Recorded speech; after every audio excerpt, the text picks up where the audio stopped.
I recently did a video on a bunch of cars that cost less than £20,000, are pretty fast and turn heads. I said if I got 1,000 likes in that video, I'd make the same video again at under £10,000 instead, and this is that video. So thanks for all the likes on that one. If you want to see the same video again at under £5,000, if it's possible, then hit like, 1,000 likes and make that video instead. Subscribe if you're new. Without further ado, let's get straight into it.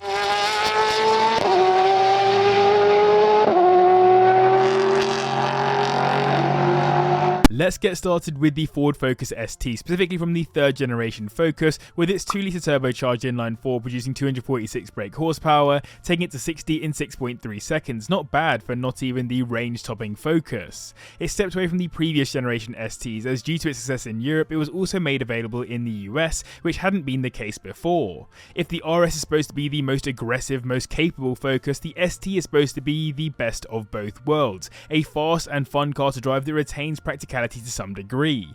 That's why it comes with super high performance brakes, torque vectoring, Recaro sports seats and that EcoBoost engine, but also sizable boot and decent fuel economy. These run you around £7,000 at the bottom end, with 10 grand getting your 2013 model with around 90,000 miles on it. Engines are relatively reliable, but some owners have complained about some build quality failures. Next up we have the oldest car on the list, the Lotus ELAN, which I like to consider as a more expensive front-wheel drive version of the Mark I Mazda MX-5, with its 1.6-litre inline-4 engine producing 130 brake horsepower and managing 0 to 60 in 6.2 seconds. Front-wheel drive was also a strange choice for Lotus at the time, and a shift away from what they would typically build. It also came with a different suspension system that enabled passive rear-wheel steering and a smoother overall ride, and if you have a bit more cash you can get turbocharged models instead, as well as an active rear spoiler. But of course let's not also forget the iconic pop-up headlights. You need to spend around £7,000 at the bottom end, with 10 grand getting you a 1992 model with 80,000 miles on the clock. Just remember that this is a classic car, so do look after it as such. Taking 8th on this list we have the Porsche BOXSTER 987S with its 3.2-litre flat 6 engine, which makes 280 brake horsepower and does 0 to 60 in 5.3 seconds, so we've jumped forwards pretty quickly on pace already. Sometimes Boxsters get a bad rap for not being that performance focused, but it's important to put some respect on its name. It's a mid-engined car with near perfect weight distribution, all focused around handling. It also came with a 3.4-litre block later in its life, plus it came with an LSD to get the power down to the road. If you really like Porsche's motorsport background, then it even came with an optional Sport Chrono package, which is pretty similar to the same package you'll find in modern Porsches. £7,000 will get you into one of these, and £10,000 will get you a 2006 model around 100,000 miles on it. It's not terrible on reliability, but there are known issues with bore scoring and IMS bearing failures. I would recommend going through some of the buyer's guides online to make sure you're well equipped before you go to buy one. Next up we have one of my personal favourite cars from my childhood. It's the SUBARU IMPREZA WRX STI, specifically with the 2-litre turbocharged Boxer 4 engine, which makes 261 brake horsepower, taking it to 60 in 5.2 seconds. The car was thrust into the limelight as a result of its success in the World Rally Championship, and it was recently voted the most iconic car in WRC history. That iconic saloon shape with the iconic blue, with the iconic flary bits like the wing, vent and the rest, it's a perfect formula in my books, and I would definitely advise going for the 2-litre block over the 2.5-litre one, which I've said many times before is known for head gasket failure and other catastrophic issues. These are pretty expensive nowadays, but £8,000 will just about get you into one, with 10 grand getting you a 2003 model with high mileage. In 6th on the list is the NISSAN 370Z, which is a 3.7-litre V6 engine that makes 326 brake horsepower and does 0 to 60 in 5.1 seconds. It's a 6th generation of the Nissan Z line, which debuted all the way back in 1969 with the iconic Datsun 240Z, and it continues to be a bit of a pioneer, being the first sports car to feature Nissan Synchro Rev Match technology, which automatically blips the throttle during downshifts in a manual car. It focuses on being a great handling little car, perfect for track days or drift builds, and really picked up where the 350Z left off, taking a similar design language and making it more modern and premium. £8,000 will get you into one of these, and £10,000 will get you a 2010 model with around 60,000 miles on it.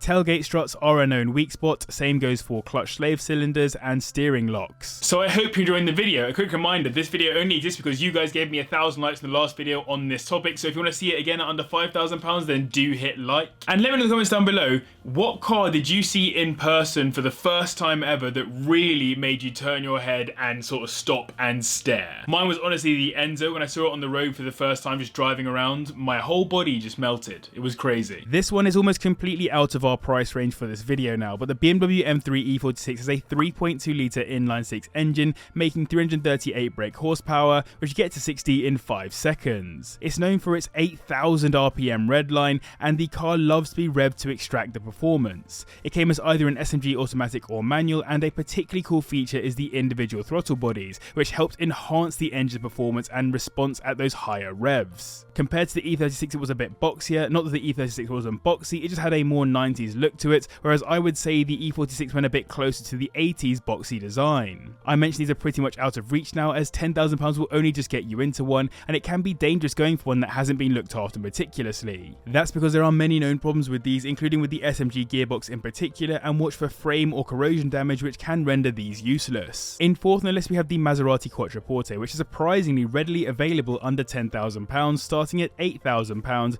with the 10k getting you a 2006 model with 50,000 miles on the clock. For that money you'll be getting a 4.2 litre V8 engine which makes 394 brake horsepower and a 0 to 60 time of 5 seconds. This is actually the 5th generation Quattroporte, given the 1st generation arrived all the way back in 1963, and it was designed in collaboration with Pininfarina, hence it looks so sleek on the exterior. I think it's reminiscent of a Grand Tourer just in saloon spec, and the Maserati badge helps it to be at least a little bit different to other cars out on the roads. Now Maserati are known for their depreciation, but the Quattroporte in particular is one of the cheapest Maseratis out there, because it had a far higher production volume than some of its previous stablemates. This isn't necessarily a bad thing though, as that engine is the famous V8 you'll find in many Ferraris like the 458, just in a more chilled spec. This can mean repairs are quite expensive though, and reliability isn't typically Maserati's strong suit. On to the top 3 now, and in third we have the Audi S5, which comes with a 4.2 litre V8 engine producing 349 brake horsepower, taking it to 60 in 4.9 seconds.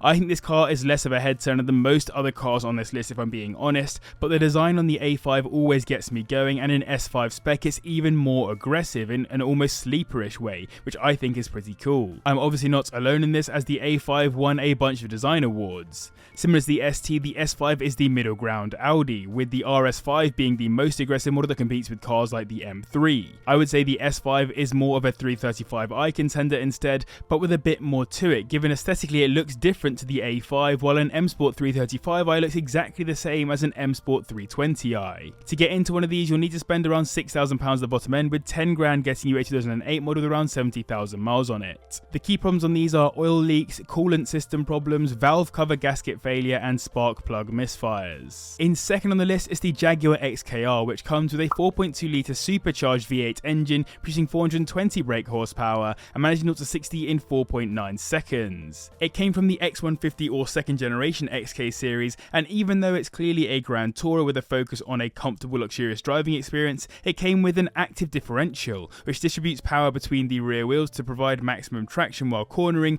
meaning it does actually handle very well. It's also more lightweight than you might expect thanks to its aluminium construction, and came with options like larger performance brakes and an active exhaust system to get more sound out of that V8. 8.5 grand will get you into one of these, and 10k will get you a 2007 model with around 100,000 miles on the clock. Luckily that engine is known to be reliable, with some owners putting over 200,000 miles on it, but it has to be looked after well to achieve this. It's a rogue one taking the top spot, but the Mercedes SLK 55 AMG is a super underrated little sports car with its 5.4 litre V8 engine producing 354 brake horsepower, taking it to 60 in 4.7 seconds. It was released in 2004 as the high performance version of the SLK, looking like a baby McLaren SLR. It got the full AMG package with the sportier suspension, brakes, and of course aesthetics, but more interestingly it was actually a pretty limited production car, meaning there are fewer than 500 on the roads here in the UK right now. I personally think the only reason people don't go for these more consistently is because the base car gained a reputation for being a hairdresser's car, when in reality a limited run AMG is a pretty cool prospect whatever it is. These are only just available within our price range, starting at £10,000. You'll be looking at a 2006 model around 100,000 miles on the clock for that kind of money. Oil leaks, drive shaft issues, and gearbox problems are all important to be aware of on these. So I hope you enjoyed this video. If you did, do hit the like button and subscribe as well if you're new. A quick reminder to let me know in the comments what the car is that stopped you in your tracks and made you turn your head ever was. That didn't make any sense, but you get what I'm saying. Massive thanks to you guys for watching and to the patrons for their support, and if you want to watch another video on some more expensive head turners, then click up here and subscribe down here.